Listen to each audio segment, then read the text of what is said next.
everyone. Good Shabbos, Shabbat Shalom. Coming up Friday night, Parshat VaYeshev. We begin the story of Joseph and his brothers. Yosef and his brothers. The 12 tribes of Israel. Joseph, great story. He's thrown into a pit by his brothers and sold basically as a slave to the merchants. Ends up as a slave in Egypt eventually. And then Parsha is coming up, and then rises to power, falls back into prison, rises to power again. Crazy stories going on. And we start here in this week's Parsha. Joseph has dreams. He's a dreamer, and he causes problems with his brothers, and they get jealous of him. The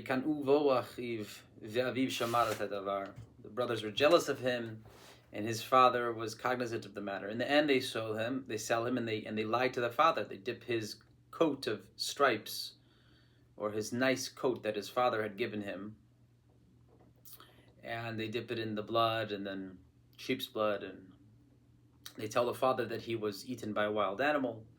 And this is what Yaakov believes. Wow, so much strife. Anyways, the first thing I want to point out is our prophetic texts are written in such a way that nowadays somebody has the ability to come and critique our avot and our imahot, our kings, even David HaMelech, much years later with Bathsheba.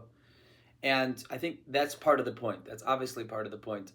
Our prophetic texts are not shy at exposing the flaws of our patriarchs and our leaders. And the point is, number one, they're in a different level. First of all, these people are nevi'im, are prophets.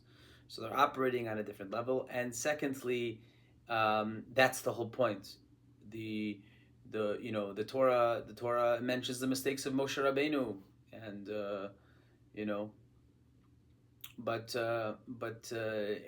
Kohelet says, "Ein tzaddik ba'aretz asher yaseh tov v'lo yechata." There's no such thing as a tzaddik in the whole world that never does anything bad, right? But remember that these people are tzaddikim, and if you study the text linguistically inside, you will find that their tzidkut their righteousness is quite impressive.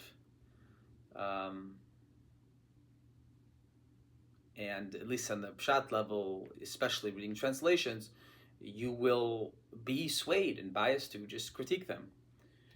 That's the whole point. So remember that. And also remember how unique it is to the Jewish tradition. The Quran does not expose the flaws of Muhammad. The New Testament does not expose, at least in tone, does not expose the flaws of Jesus, but the Torah, HaKadosha, and the Tanakh exposes the flaws. Because remember, normally the rule is that in history, the kings write the rules.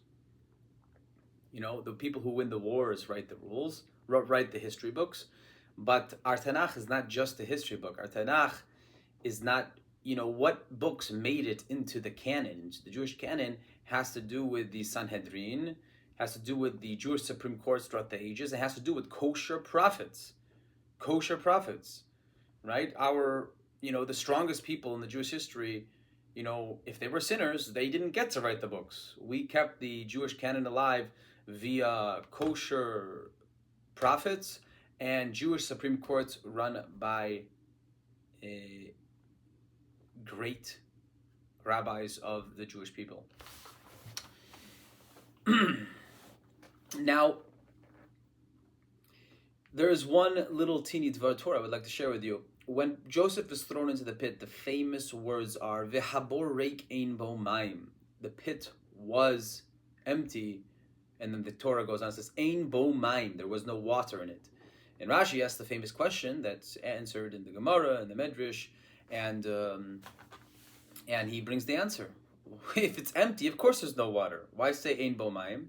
Because nashim v'akravim, because it had snakes and scorpions, quoting the Gemara. So the Torah does this slyly, and the Lubavitcher Rebbe in a Sicha brings up the idea that Mayim is nimshal to Torah. Torah for us Jews is like water. we cannot live without Torah. We literally, our neshamas will wilt and die, just like a plant without water will die, just like a life needs water. And Torah is like water. And so when it says the pit ein bo mayim, right? Everyone is like a pit, basically. Every Jew is like a pit. Every human being is like a pit. And if you don't put water in it, if you don't fill up your pit with water, with Torah, in learning Torah and learning the laws, then memela, just by default, it will fill with snakes and scorpions.